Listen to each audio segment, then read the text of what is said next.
Hello everyone, my name is Lowko and welcome to some more StarCraft 2 Legacy of the Void. Today we're going to be taking a look at a game that I played a couple of days ago versus a guy named Washed Up Nub, but most of you may be aware of him under the name of Kiwikaki. Now, Kiwikaki used to be one of the absolute highest level Protoss players that was not Korean. He used to be extremely good, but I believe he left StarCraft 2 in order to be a professional poker player, if I'm not mistaken. Although, don't quote me on that. But he's been playing a lot of Legacy of the Void ever since the beta has started. I'll be honest, he is the absolute strongest Protoss player that I have faced so far on the ladder. He keeps consistently dominating me. He's been doing so ever since before the Ravager nerf, and he's just very good at playing this game. So instead of watching this game from my point of view, I'm gonna get crushed in this game. I'll mention that right off the bat. I'm gonna be watching this game from the Protoss point of view, talk you through the build that he's doing and the strategy that he is executing, because the general consensus right now in Legacy of the Void is that Protoss is the weakest race.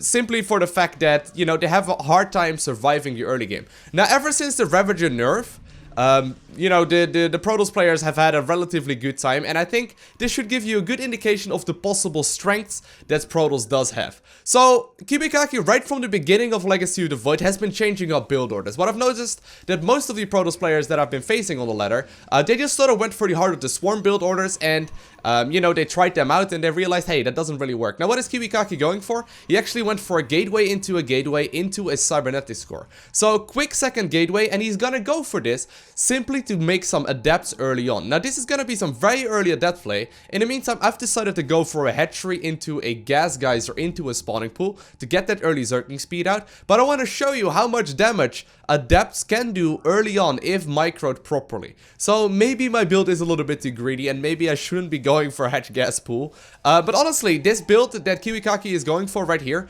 is extremely uncommon. I've really not seen anyone do this sort of builds on the ladder other than him, and you know, it just seems extremely good. Now, what is his end game goal?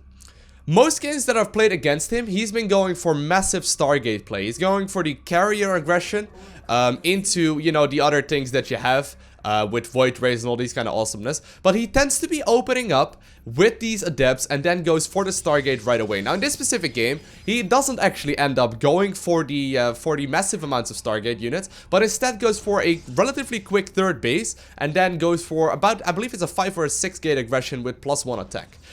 So here's the thing, right? Most Protoss players have trouble taking third bases and naturals as well because of the early game harass that Zerg can do right now. The Adepts and the Roach Burrow, by the way, first drone right there going down. He's using the Shade ability going for the main base. But the early Roach Burrow and the early Ravages that Zerg has really does allow Zerg to do a lot of damage early on. However, since the Ravager nerf, it is all of a sudden really viable and quite reliably viable for a Protoss player to do these sort of aggressions right here. So once again, he's just microing back and forth between my naturals. And, you know, I'm just trying to micro my ass off here as well, but he's just managing to do plenty of damage either way. In the meantime, he's expanding behind this, throwing up the Stargate, and he's just running me around in the main base, in the natural. He's trying to kill as many workers as possible. And if you take a quick look right there at the worker kill tab, he's already killed 11 workers right there in total by just a couple of adepts early on. And there's 2 more guys that were gonna reinforce the original ones.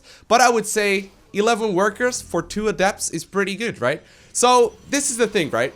Most of the Protoss players that I've faced on the ladder are either going for a super quick forge fast expand, or they're going for a gateway expand.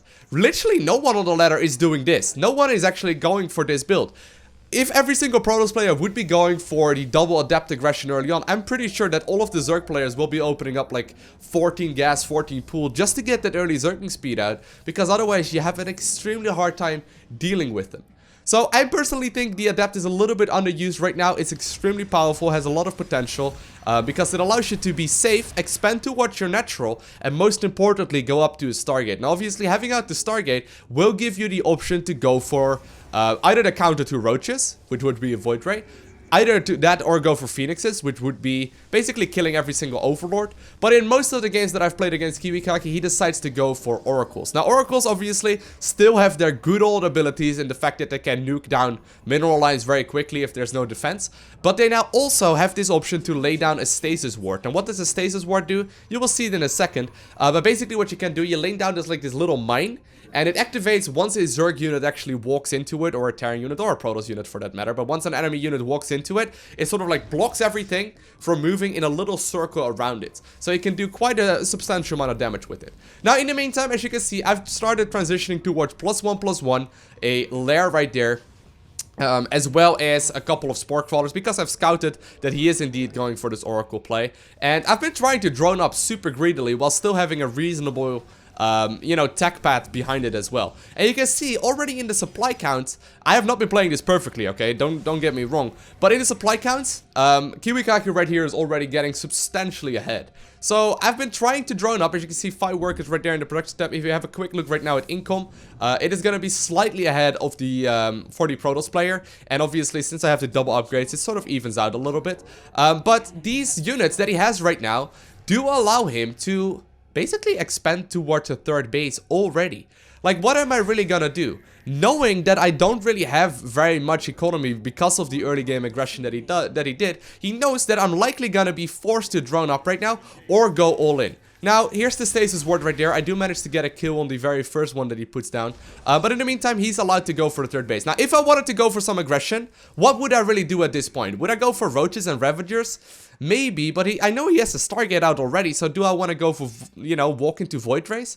Very, very uncommon to go for that strategy. Now, he's blocking my 4th bases, the potential 4th bases that I can go for, with a couple of these stasis wards, and he's gonna try and do as much damage as possible right here at the 3rd base very shortly with the 3 Oracles. In the meantime, Kiwikaki is transitioning towards more gateways, and I've been desperately trying to drone up while still having a couple of Hydras out as well. And here we go. He's just simply activating the Oracles right here. Doesn't want to lose them, obviously, for free. Does end up losing 1, I believe, right here.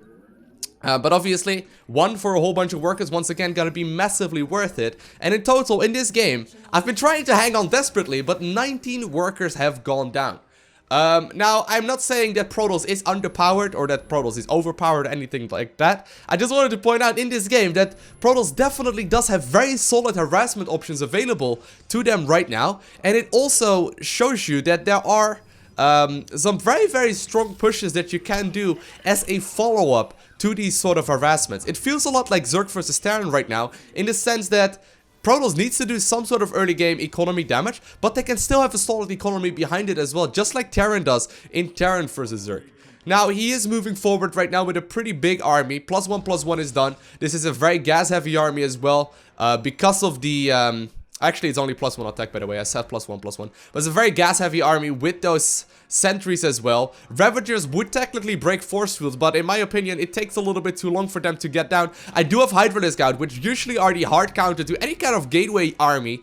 And I've been making a lot of units. If you take a quick look at income right now, Protoss player is still going to be slightly ahead in that. And he's going to be real smart right here with the Oracle. So, here we go. Very nice bunch of force field right there, basically not allowing my my Hydralisk to leave, and obviously that gives him a massive advantage as far as the battle goes. But very shortly you will see a stasis ward go down at the ramp right there of the natural. So what does this thing exactly do? Well, basically it prevents me from running my units into my 3rd base, and it allows him to warp in a massive amount of army, group it up together, force field behind it if he really needs to, and still have a solid economy to back it up with. So extremely well played right here by Mr. Kiwikaki, showing that there are different kinds of aggressions and different kinds of tech paths that, in my opinion, are very, very undiscovered so far. He's transitioning towards a robotics facility right there. Actually, I believe that's the 2nd robotics facility right there, yeah. As well as the robotics base, so he can start producing that double disruptor,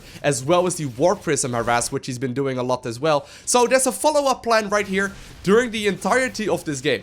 Early on, he goes for adept aggression, tries and kills as many workers as he can, but most importantly, goes up to his Stargate and gets the natural going.